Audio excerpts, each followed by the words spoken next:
Meu nome é Brian Henrique e hoje eu vou tentar ensinar BateScript. Então a gente está aqui na aula 14 do curso de BateScript e agora a gente está na parte de BateScript aplicado a problemas reais. E na aula de hoje eu vou ensinar como criar uma função que separa números ímpares de números pares. E por que eu estou insistindo tanto nisso de criar funções? Eu vou continuar insistindo porque no mundo da informática, no mundo do desenvolvimento de aplicações e tal, a lógica é a coisa mais importante que tem. A programação, de certa forma, é até um detalhe. Mas o mais importante, o mais desafiador, vai ser a lógica por trás daquele código, daquele sistema, enfim. Então, por isso que eu estou insistindo nisso. Então, é muito importante a gente ter uma lógica, a gente entender como é que a programação funciona, a gente conseguir usar os comandos do BAT, a gente conseguir utilizar as palavras reservadas do BAT. Enfim, é muito importante a gente saber isso, saber criar funções, saber resolver problemas lógicos. Então, por isso, eu estou dando tanto enfoque na criação de funções, beleza? Então, já vamos começar aqui com o código. A princípio, o que eu quero?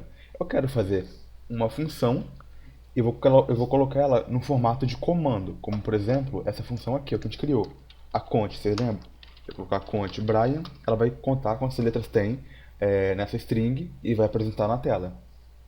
Essa função que a gente já criou na aula 12, e a gente também criou a pasta onde a gente vai colocar nossos arquivos. E aqui dentro a gente colocou o patch, quer dizer, essa pasta aqui no patch do sistema. Por isso a gente pode executar os comandos daqui de dentro, os arquivos aqui e tal, os scripts batch, de qualquer lugar. Se botar cont curso bat script de qualquer lugar, ele sempre vai funcionar. Por quê? Porque esse caminho aqui está no patch do sistema. Eu já ensinei a criar na aula 12 também. Vamos começar colocando aqui, né, bat arroba ecof, padrão. Salvar arquivo, o nome dele vai ser cep, de separador. cep.bat. Salvar ele aqui mesmo. Então, o que eu quero? Eu quero um programa que eu possa passar argumentos para ele vai receber esses argumentos, vai trabalhar esses argumentos e vai me dar um retorno. E esse retorno eu quero uma sequência de números. E na tabela, na linha de cima, os números ímpares e na linha de baixo, os números pares. Entenderam mais ou menos o que a gente tem que fazer? Se não, fica tranquilo que ao decorrer da aula vocês vão entender. Então vamos começar. Salvar aqui. Vamos lá. Primeiro de tudo, a gente tem que receber o parâmetro que a gente quer passar para a função. Como é que a gente recebe um parâmetro externo através de linha de comando? Ué, só utilizar as referências de argumento, que vão de %0 a %9. Então, vou colocar do seguinte modo. Deixa eu ver aqui. Vou começar com for barra L, %A de 1 em 1 até %1 do call, dois pontos F de função, %A. Lembrando que isso aqui é alternativo, tá? É só o nome do rótulo. E aqui vai ser o rótulo. Primeiro eu vou escrever o código todo, vou tentar comentar pouco. Aí no final eu vou ler linha por linha para vocês entenderem qual a lógica aqui por trás. Ok, já tenho aqui o for, que ele vai contar de 1 até o número que eu quiser e vai levar valor para a função. Aqui na função, primeiro de tudo, ele vai ter que executar uma operação matemática. Que operação é essa?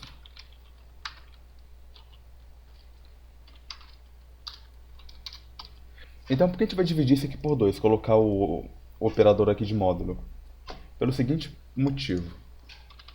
7 barra x vai ser igual a 30 módulo de 2. Sobrou 0. Por que sobrou 0? Porque se eu pegar 30 e dividir por 2, vai sobrar 0. Agora 33. Se eu pegar 33 e dividir por 2, vai dar um número completo? Quer dizer, um número inteiro? Não. Não vai dividir exatamente ao meio e vai sobrar 0.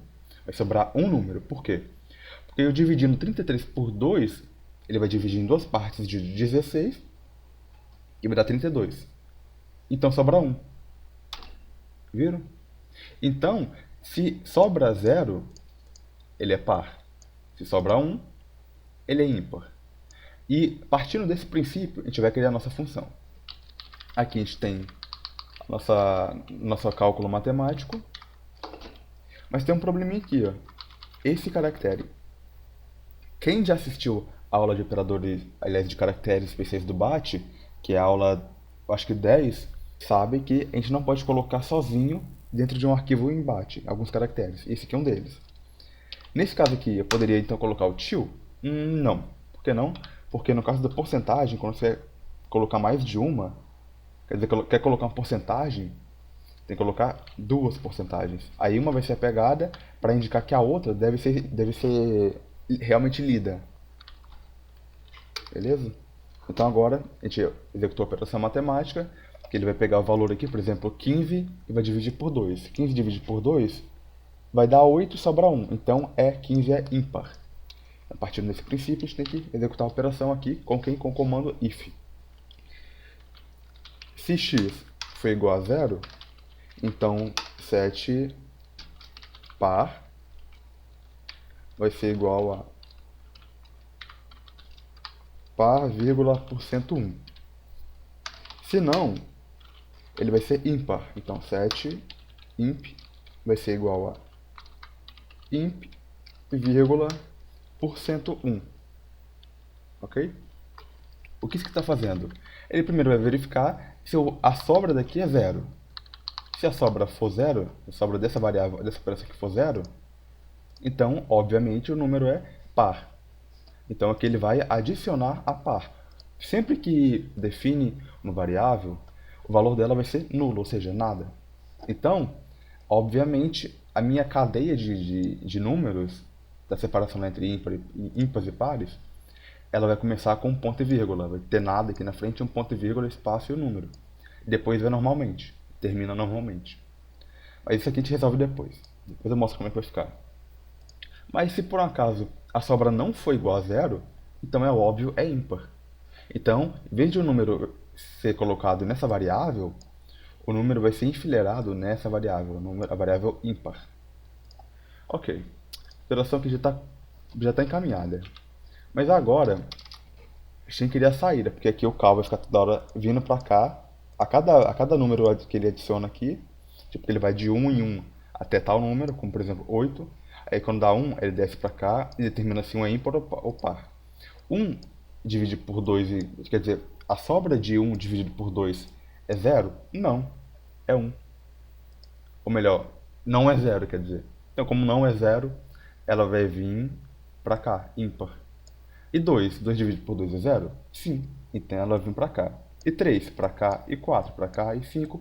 E assim vai até chegar no 8, que vai vir para cá, porque ele é par. Que é o resto da divisão dele, por 2, é 0.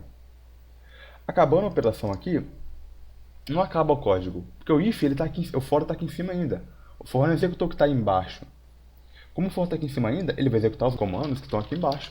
Ele não chegou aqui embaixo ainda, ele está parado aqui em cima, mas através do cal eu estou pulando para cá toda hora, para realizar essa operação com essa função aqui. Porque, na verdade, quem está determinando quem é quem aqui é essa função. Então, como é que a gente vai colocar o resultado na tela? Echo par, echo ímpar. E por fim vamos dar uma... Deixa eu ver o que a gente pode fazer aqui. Aqui já basta. Agora eu vou vir aqui no CMD, fechar aqui, abrir de novo. Aqui no CMD eu vou dar um CD desktop. Vou deixar esse aqui mais no cantinho para poder acompanhar. Aqui de separador, vamos tentar aqui, vou colocar o número 8. Então ele já fez a separação. Ele mandou os números ímpares para cá e os números pares para cá. Então sempre que for ímpar, é aqui, par aqui. Aqui eu coloquei par em cima e ímpar embaixo. Então tá exatamente como aqui, ó. Par em cima e ímpar embaixo. Lembra que eu falei que sempre que a gente define uma variável, o valor dele é automaticamente nulo, que é o padrão? Então, como é que eu coloquei para ele ser o valor da variável, vírgula, espaço e o novo valor? Como o primeiro valor ele sempre vai ser nulo, automaticamente aqui não tem nada. É só vírgula e espaço. Como é que a gente vai fazer para resolver isso aqui? A gente pode colocar aqui, ó, extração. Que aula, já sabem, 4.1. Aqui, ó, 2 pontos dentro da variável. Coloca aqui o til. E vamos pular quantos caracteres para a gente conseguir pegar o que a gente quer. Repara aqui, olha só. Pega esse aqui. Vou colar aqui.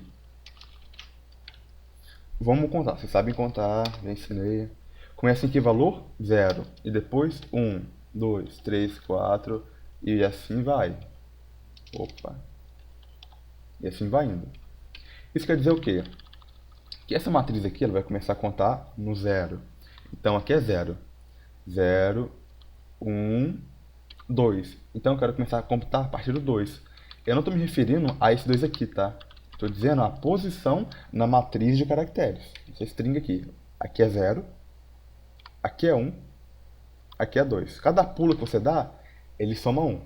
Porém, o primeiro pulo ele começa no 0. Então é 0, 1, 2. Então a gente quer contar a partir do 2. Então aqui a gente vai colocar 2. E como o ímpar está igual, vamos executar a mesma coisa. 2 aqui. Bora testar? Agora eu vou colocar 20. Aqui é o separador, o nome do comando, né? 20. Ops, eu cometi algum erro. Tá, ele dividiu, mas cometeu algum erro. Ah, o problema tá aqui, ó.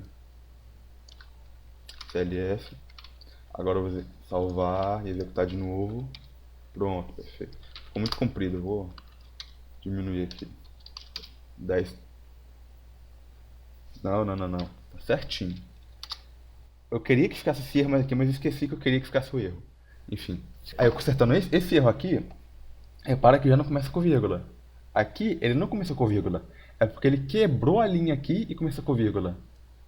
Entenderam? Esse erro aqui, ele é proposital. Eu quis que esse erro acontecesse. Por que eu quis? Repara que toda vez que eu reexecuto, ele soma aos valores anteriores. Ele não cria novos. Repara, tá ficando só maior. Olha já o tamanho disso aqui. Você repara que em vez de pagar os valores e começar de novo, ou seja, se eu coloquei 10, ele vai pagar o anterior e vai começar do 0. 2, de 1 até 10, quer dizer. Mas aqui não é o caso, ele vai de 2 até 10 aqui no caso do par, né? Até, cadê 20 no caso?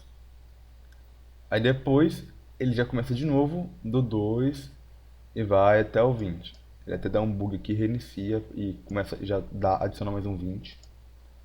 Depois ele vai de novo, e de novo, e de novo, e de novo. Em vez de apagar e colocar de novo o valor, ou seja, resetar, ele não reseta, ele adiciona, ou seja, ele concatena. Ele vai adicionando o valor ali, as strings, o que cria um problemão aqui pra gente. Como resolver isso aqui? Olha, super facinho. Que aula?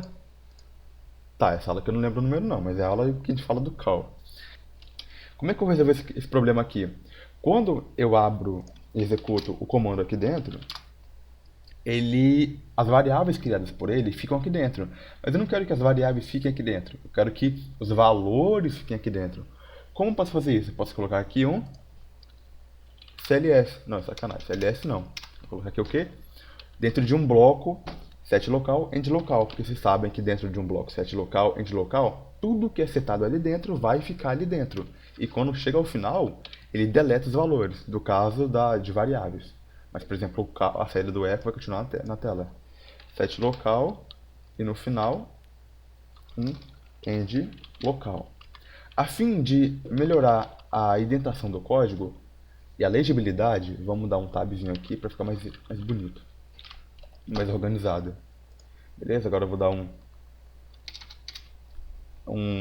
aqui um separador e clicar em Enter de novo. Opa, os valores já estavam definidos aqui. O bug estava ali dentro ainda. Desktop, CLS, separador, eu quero que separe 8 números. Beleza, perfeito. Agora de novo. E de novo, e de novo. O que mudou, Brian? Mudou o seguinte, que agora quando você executa, ele está dentro de um bloco set local, end local. Então, isso quer dizer o seguinte, que toda variável que for criada aqui dentro, ela vai morrer aqui dentro. Porque quando o interpretador de código encontra o end local, ele deleta todas as variáveis setadas aqui dentro desse bloco. Assim, a gente soluciona aquele probleminha ali. Ou seja, as variáveis que a gente cria não ficam setadas aqui dentro. O que acontece é que apenas os valores de eco, a saída de eco, fica na tela. Só isso. A variável é tudo deletada. O que ajuda também no manuseio de memória, né? Aí vai ser muito interessante para isso. Mas a gente pode melhorar um pouco mais. Vamos colocar aqui só para ficar a fim de estética, colocar aqui o número pares, né? Valores pares. E aqui ímpares. Salvar. CLS.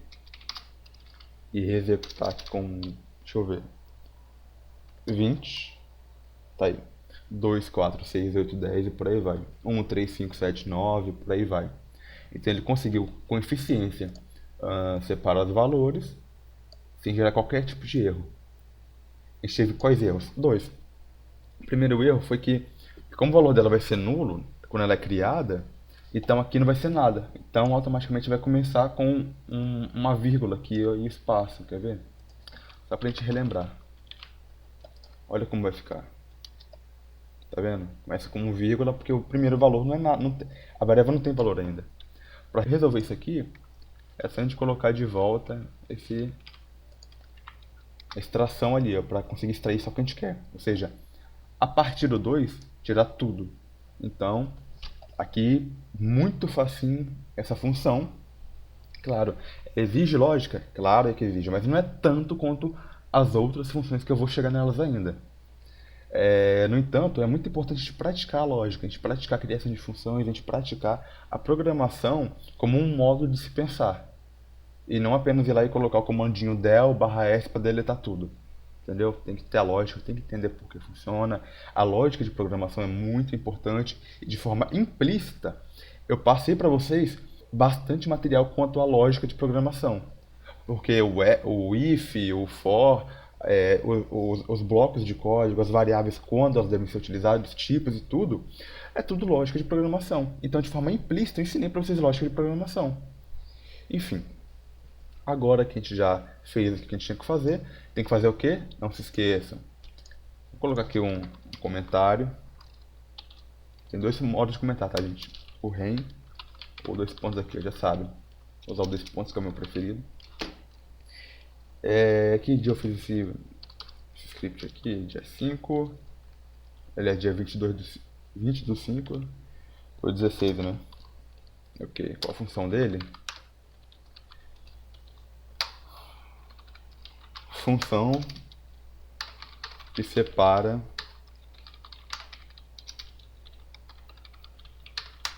ímpares de pares, beleza? E agora é aquele último passo. Vamos copiar o arquivo e mover ele para onde? Para a pasta CBS lá que a gente criou. Mas fazer isso aqui na mão assim é muito chato. Vamos fazer de um outro jeito. Vamos fazer pelo prompt. Aqui eu vou dar um move, nome do arquivo, para quem? Qual a pasta? Ops, C2 pontos /CBS, não é? Enter. Um arquivo movido. Agora quando eu dou um cd barra e entro na pasta CBS, eu dou um dir e o arquivo está aqui dentro. Vem aqui, ó. Vou executar aqui por dentro o comando. Um separador. Eu quero que separe 3 números. Tem um 2 que é par e o 1 e o 3 que é ímpar. São ímpares, né? Mas se por acaso eu não tivesse nessa pasta aqui, que é a pasta do arquivo, porque aqui é fácil, não tem como não executar. Se eu tivesse, já aqui, por exemplo, na pasta, deixa eu ver, desktop mesmo, como é que eu faria para executar esse comando? Ué, como o caminho daquela pasta onde esse comando novo se encontra, ele está no path do sistema, então qualquer lugar que ele tiver, filho, ele executa. Beleza? Deu para entender? Então, como eu já ensinei aqui a primeira parte, que é a função, que é a nossa, que é um pouco mais de lógica de programação, né? O que é muito importante na programação. Vamos para a dica de hoje. E qual é a dica de hoje? A dica de hoje é a seguinte: como carregar valores de dentro de um outro arquivo BAT. Eu deixei aqui pronto um módulozinho, bem simples, né? Mas eu vou desenvolver ele, eu vou liberar para vocês esse código. Que ele retorna para a gente dois valores, duas variáveis, quer dizer, o nome do CPU e a quantidade de núcleos que o CPU tem. Eu tenho aqui um wmic para extrair esses valores, um for para organizar ele certinho e tal, e aqui a variável sendo setada.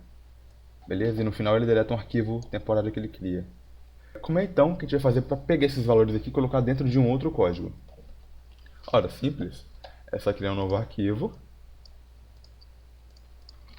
Arroba ecooffice, salvar ele no desktop. Como nome, deixa eu ver, novo. Não, é chamador. Como é que eu vou fazer para chamar então essas variáveis e colocar dentro do meu código? São duas variáveis que eu quero. Tem a variável CPU nome e a variável CPU núcleos.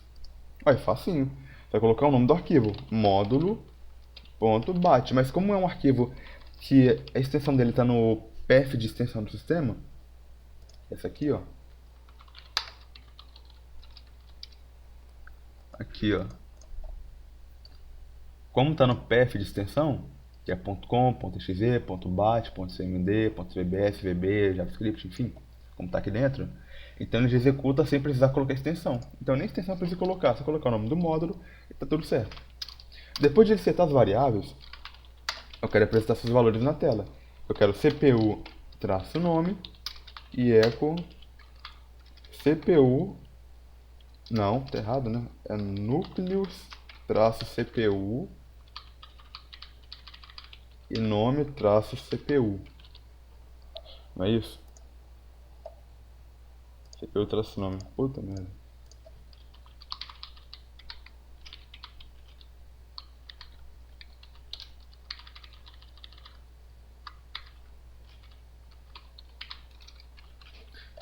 CPU-nome, CPU-...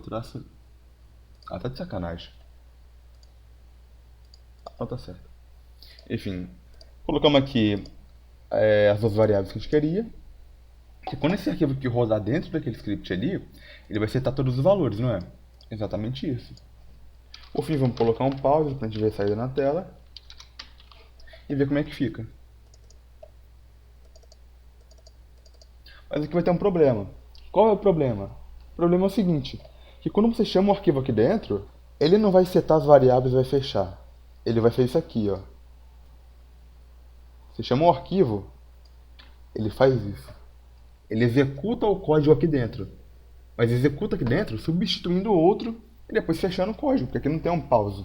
Então aqui não é um problema. Você não pode só colocar o nome do arquivo, que vai ficar por isso mesmo.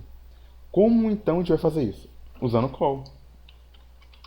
Call e nome do seu módulo que você quer carregar ele dentro do arquivo.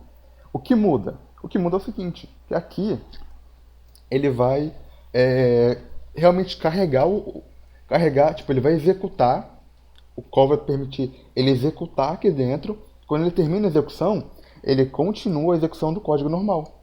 Enquanto você colocar só o nome do arquivo, que tem o módulo de variáveis, funções e tudo, ele vai, em vez de carregar seus valores, ele vai carregar e remover tudo. O que não é o que a gente quer. Call, nome do módulo. Beleza? Então ele vai chamar, call significa chamar, o módulo que a gente quer. Que no caso esse módulo aqui, o módulo.bat. Bora testar? Tá aí, ó. Um bug que eu não me deu o trabalho de pesquisar o que era. O CLS aqui já vai ser bastante. Vou também colocar um F ponto. Pronto. Primeiro é o nome da minha CPU, que é o Intel i5. Por fim, a quantidade de núcleos da minha CPU. São 4 núcleos. Então o que eu fiz aqui? Assim como a gente faz no C, no C++, no Java, no Python e tudo mais, que a gente consegue importar bibliotecas, módulos, enfim, para adicionar métodos, funções, variáveis, enfim, ao nosso programa. De certo modo, também se pode fazer esse combate. Com certeza você pode fazer esse combate, mas no caso a gente vai ter que criar as nossas próprias bibliotecas, no caso que eu vou chamar de módulo, beleza? Então, esse módulo aqui, eu vou terminar de fazer ele e eu vou liberar para vocês baixarem. Eu não sei quando eu vou liberar, mas quando eu liberar, eu aviso. Então é isso aí. Aqui vamos desativar o eco, vamos importar o nosso módulo, desse modo importando os valores que estão dentro do módulo para dentro do arquivo. Então as variáveis vão ficar setadas aqui dentro, entendeu? Vai ficar realmente setada. Se não quisesse que ficasse setada aqui dentro, eu colocaria dentro de um bloco set local. O que não é o que eu quero que realmente as variáveis fiquem setadas aqui dentro. Como a variável está setada, mesmo eu não setando nenhuma variável, tipo set, sei lá o que, os valores estão aqui dentro. Então, se eu limpar a tela e pular uma linha, e colocar aqui um eco CPU nome, CPU núcleos, ele vai executar perfeitamente sem problema nenhum. Beleza? Então essa aqui é a aula 14. A gente está trabalhando com funções. E até a próxima aula. E valeu!